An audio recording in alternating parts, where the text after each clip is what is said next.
कि मुमकिन 3-4 महीने में इंतखाबात हो जाए, तो 3-4-6 महीनों में तो इलेक्ट्रॉनिक वोटिंग मशीन इस्तेमाल नहीं होती, जबकि इंडिया ने 24 साल लगाए थे इलेक्ट्रॉनिक वोटिंग मशीन इस्तेमाल करने पर। कि टेक्निकल मामलात ऐसे हैं, ऐसी डिफ़िकल्टीज़ आने वाली हैं टेक्निकल हम जो फेस कर सकते हैं, इसलिए इलेक्ट्रॉनिक वोटिंग मशीन का इस्तेमाल नहीं हो सकता, ना ही ओवरसीज़ पाकिस्तानी जो हैं वो अपना वोट कास्ट कर सकते हैं। आपको लगता है कि वो अमल ठीक था या ये अमल ठीक है?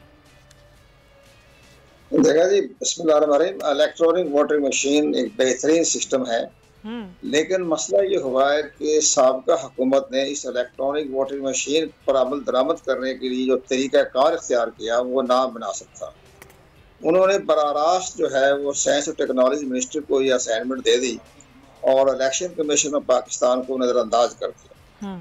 जब इलेक्शन कमीशन ऑफ पाकिस्तान को इसके मामले में मालूम ही नहीं था कि कैसा सिस्टम करे, उन्होंने खुद ही दुबई की किसी फर्म के साथ मुज़ाकरात किए और बहुत बड़ा जो है सारे चलता रहा। लेकिन जो आईनी तौर पर जो इलेक्शन कमीशन जो इसका एक कस्टोडियन था कानूनी तौर पर, उसको बिल्कुल उन्होंने अलहदा रखा, लातल्लुक़ रखा। जब बाद में जब इलेक्शन कमीशन पाकिस्तान ने अपनी तरफ से जब इस पर राय दी कि भाई ये तो इसके लिए हमारे कुछ तहफ़्फ़ुज़ात हैं, इसमें जो इलेक्ट्रॉनिक वोटिंग मशीन के लिए बहुत बड़ा सेटअप करना पड़ेगा, तमाम स्टोरेज बनाने पड़ेंगे, एयर कंडीशन स्टोरेज होंगे, उस पर तकरीबन कोई 15-20 अरब रुपया खर्च होना है। और इसके साथ साथ उन्होंने अपनी तरफ से ये पेशकश की कि जनाब जब इलेक्ट्रॉनिक वोटिंग मशीन आएगी उसके लिए तकरीबन वो 6 लाख इलेक्ट्रॉनिक वोटिंग मशीन होगी। तरीका क्या होगा, कैसे खरीदेंगे, किस तरह करना होगा, उस पर उन्होंने इलेक्शन कमीशन को जवाबात देने की बजाय उनके साथ मुहाजराई कर दी। और यहाँ तक उनको आपको ही पता है, सबको पता है कि उन्होंने कहा अगर आपने उन्होंने कहा हम आपकी किसी बात को तस्लीम नहीं करते, हम आपके इलेक्शन कमीशन को ही नजर आतश कर देते हैं। और चीफ इलेक्शन कमीशन ने मुतालबा किया कि आप मुस्तफ़ी हो जाएं और किसी पार्टी को ज्वाइन कर लें। इस तरह से जब बातें हो गई तो इलेक्शन कमीशन ने इस तवज्जो हटने के बाद उनके साथ नोटिस जारी कर दिया और सबको पता ही है वो टाइम ज़ाया किया। मेरी खुद सदर ममलकत से मुलाकात हुई थी, तो हमने कहा जी तो बड़ा आसान तरीका है, इलेक्शन कमीशन को आप पूरी पावर दे दें, ऑनरशिप दे दें, वो कर लेंगे। लेकिन बहरहाल वो सिलसिला जो था वो सियासत के नजर हो गया। अच्छा कुंवर साहब, चलें ये तरीक़ाकार तो गलत था, आप सही कह रहे हैं, वो उस वक्त के सारे मामला हमारे सामने हैं, लेकिन ईवीएम का इस्तेमाल है दुनिया भर में है, ये कहना कि तरीक़ाकार गलत था इसलिए नहीं होना चाहिए, सियासी जमातें आपको नहीं लगता कि इस पर बैठ के बात कर लेती, देख लेती, इस इलेक्शन में न सही आगे वाले आने वाले इलेक्शन में हम ईवीएम का इस्तेमाल करते, इसको इस्तेमाल तो करके देखते। ये बात तो फरमा रहे हैं आप, इसमें दरअसल ये सिस्टम बहुत अच्छा है, हमने सब सपोर्ट किया है इसको। ज़ाहिर है कि शफाफियत इसके अंदर, हर सिस्टम में कोई ना कोई तो खराबी होती है, कोई आप कैसा सिस्टम ले आए, ये खराबी दूर करना जो होता है वो इलेक्शन कमीशन का काम होता है, हुकूमत का काम होता है। लेकिन बहरहाल मजमूई तौर पर, इज्तिमाई तौर पर अच्छा था।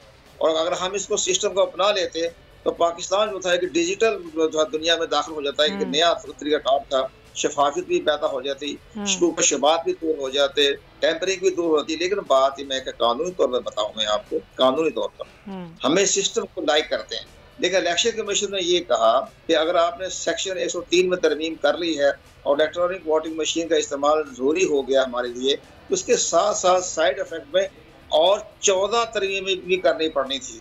इलेक्शन एक्ट में 14 तरमीमें जब तक आप ना करते ये सिस्टम कैसे लेके आते। मसलन आपने लिखा हुआ कि काउंटरफाइल तमाम बेशुमार है, बैलेट पेपर के बैग पर दस्तखत करना, अंगूठे लगाना, ये सारी चीजें हल्की फुल्की जो थी एक्ट का हिस्सा था। अब उनको जब डिलीट नहीं करेंगे, आप उनको फारिग नहीं करेंगे, तो फिर election commission electronic voting machine पर कैसे चलता है। उनका भी आप ये भी तरमीम करके खत्म कर दें जो 14-15 साइड इफेक्ट है।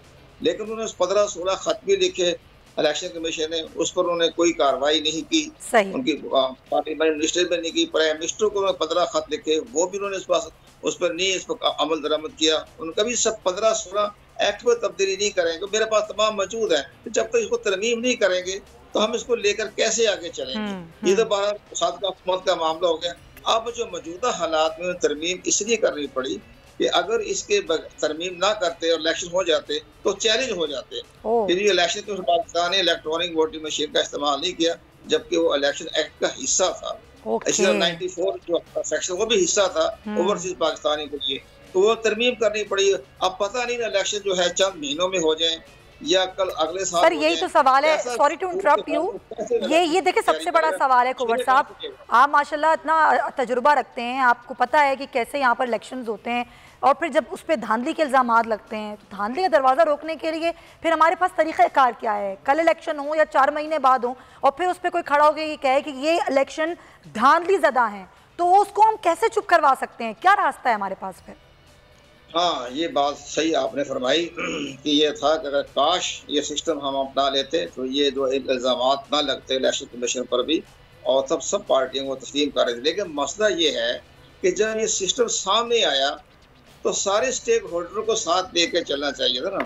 पार्लिमानी जमातें, बाकी जमातें भी थी, उनको भी एतमाद में लेकर सिस्टम को आगे लेने चाहिए। उन्होंने भी इसको मुस्तरद कर दिया, इसमें हुकूमत की बदनीति तस्वर किया। गलत है, बदनीति तो नहीं थी, एक अच्छा इंतजाम था। हम इस सिस्टम को लेकर चलना चाहते थे। अब जो इंतखाब होंगे 6 महीने में होते हैं, 3 महीने में होते हैं, जहाँ मुआहदा हो रहा है कि मुमकिन 3-4 महीने में इंतखाबात हो जाए, तो 3-4-6 महीनों में तो इलेक्ट्रॉनिक वोटिंग मशीन इस्तेमाल नहीं होती, जबकि इंडिया ने 24 साल लगाए थे इलेक्ट्रॉनिक वोटिंग मशीन इस्तेमाल करने पर। तो ये सारी चीज़ें ऐसी हो गई। लेकिन आइंदा जब इंतखाबात होगा, बिल्कुल आप सही फरमा रही हैं कि अगर कोई गड़बड़, वही पुराना निज़ाम जो हम, वही गलत, जो हारेगा वो इल्ज़ाम लगाएगा।